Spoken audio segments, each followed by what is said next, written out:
Halo Bidikers. Irjen Teddy Minahasa kembali menjadi buah bibir setelah seorang perempuan bernama Linda mengaku sebagai istrinya.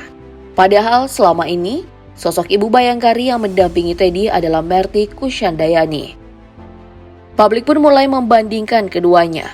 Lantas seperti apa kedua sosok perempuan di hidup Teddy Minahasa? Mari kita bongkar. Merty Kushandayani adalah sosok perempuan yang selama ini menemani Irjen Teddy Minahasa berkarir di kepolisian Indonesia. Merty dikenal sebagai sosok yang cantik jelita. Tak hanya cantik, penampilannya juga terlihat sangat modis dan cukup glamor. Ini terlihat dari wajahnya yang tampak bersinar karena kerap melakukan perawatan. Perempuan kelahiran 21 Oktober 1976 ini memiliki riwayat pendidikan yang cukup mentereng. Yang merupakan lulusan Fakultas Ilmu Sosial dan Ilmu Politik Universitas Indonesia. Selain itu, Merty memiliki paras dan gaya busana yang sangat modis. Terlihat jelas melalui banyak postingan di media sosial Instagram pribadinya, yakni @merty76. Kasus peredaran narkoba yang menjerat Irjen Teddy Minahasa mengungkap fakta baru mengenai perempuan lain di hidup Teddy. Perempuan ini bernama Linda Pujiastuti. Linda Pujiastuti alias Anita menarik perhatian publik setelah ia mengakui bahwa dirinya merupakan istri siri Irjen Teddy Minahasa.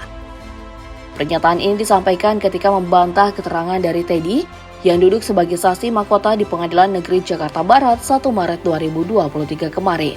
Linda mengatakan kepada majelis hakim kalau dirinya memiliki hubungan spesial dengan mantan Kapolda Sumatera Barat ini. Linda juga mengatakan kalau keduanya kerap tidur bersama saat sedang bekerja sama dalam pencegahan peredaran narkotika dan terapung di Laut Cina Selatan. Perkenalan antara Linda dan Teddy berlangsung saat Linda bekerja sebagai Guest Relation Officer atau GRO di Hotel Klasik. GRO bertugas sebagai penerima tamu yang ingin memesan jasa pijat. Teddy sendiri telah membenarkan hal ini. Teddy mengatakan kalau dirinya telah mengenal Linda sejak tahun 2005 silam. Saat itu Teddy masih menempuh pendidikan di Universitas Indonesia. Kala itu Teddy kerap berkunjung ke tempat spa yang berada di Hotel Klasik sepulang kuliah. 2 tahun setelah pertemuan pertama mereka, Linda sempat mengenalkan Teddy kepada sang suami. Perkenalan ini dalam rangka membicarakan benda-benda antik. Setelahnya Teddy dan Linda tak lagi berkomunikasi. Hingga pada 2019 lalu, Linda menghubungi Teddy untuk memberikan informasi terkait penyelundupan narkoba. Linda adalah rekan Teddy Minahasa dalam proses peredaran narkotika jenis sabu. Ia juga merupakan sosok yang meminta kepada mantan Kapolsek Kalibaru, Kompol Kasranto untuk menjual kembali sabu hasil pelenyapan Teddy. Narkotika yang dijual ini merupakan hasil penyelundupan barang sitaan seberat lebih dari 5 kg yang kemudian diserahkan kepada Linda. Alhasil, sabu seberat 1 kg pun terjual pada bandar narkoba Kampung Bahari bernama Alex Bonpis. Irjen Pol Teddy Minahasa Putra SH.SIK adalah seorang perwira tinggi Polri kelahiran Minahasa, Sulawesi Utara, 23 November 1971. Ia adalah lulusan Akademi Kepolisian tahun 1993. Selain aktif dalam dunia kepolisian, Teddy juga aktif dalam sebuah klub motor gede, yang merupakan Ketua Umum Harley Davidson Club Indonesia atau HDCI periode 2021-2026. Selama berkarir di Kepolisian Republik Indonesia, Teddy Minahasa telah dipercaya mengemban berbagai jabatan. 2008 lalu ia menjabat sebagai Kepala Subdirektorat Minrejiden Ditlantas Polda Jawa Tengah.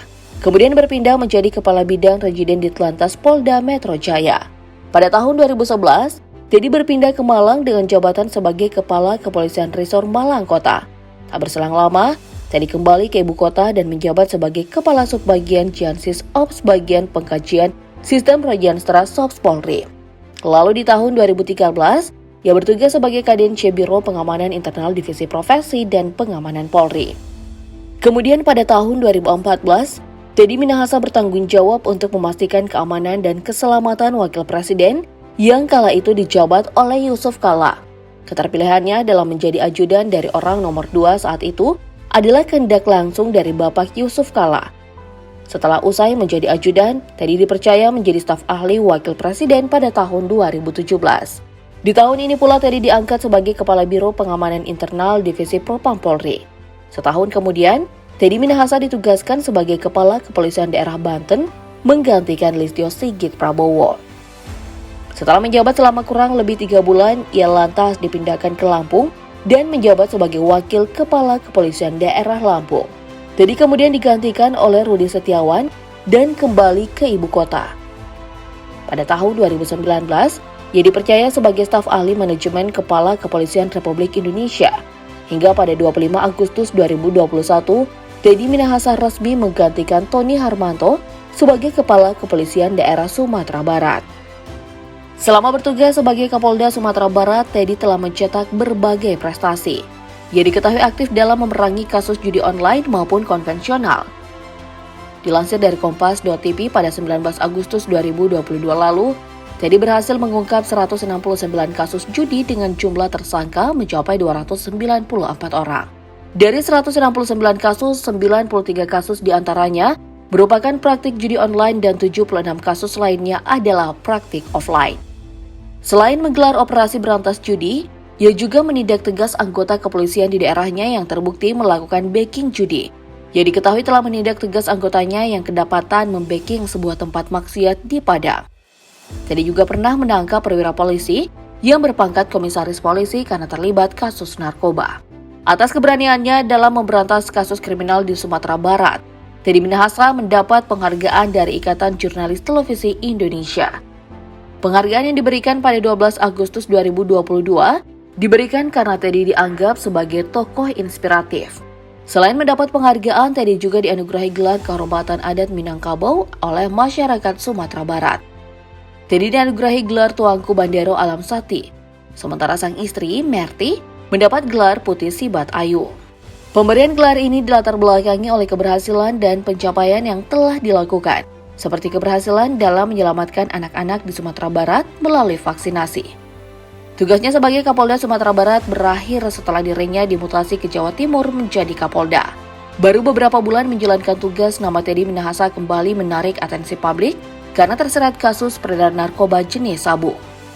Kasus ini bermula pada 14 Mei 2022. Saat itu Polres Bukit Tinggi mengungkap peredaran narkoba dan menyita barang bukti jenis sabu seberat 41.387 kg. Hal ini pun kemudian dilaporkan kepada Teddy Minahasa yang masih menjabat sebagai Kapolda Sumatera Barat. Teddy lantas memerintahkan untuk membulatkan berat sabu menjadi 41,4 kg dan juga meminta untuk menukar barang bukti sabu sebanyak 10 kg dengan tawas. Atas kejadian ini, Teddy ditahan di rumah tahanan narkoba Polda Metro Jaya. Ia pun dijerat pasal 114 ayat 2, subsidiar pasal 112 ayat 2, junto pasal 132 ayat 1, junto pasal 55 Undang-Undang Nomor 35 Tahun 2009 tentang narkotika.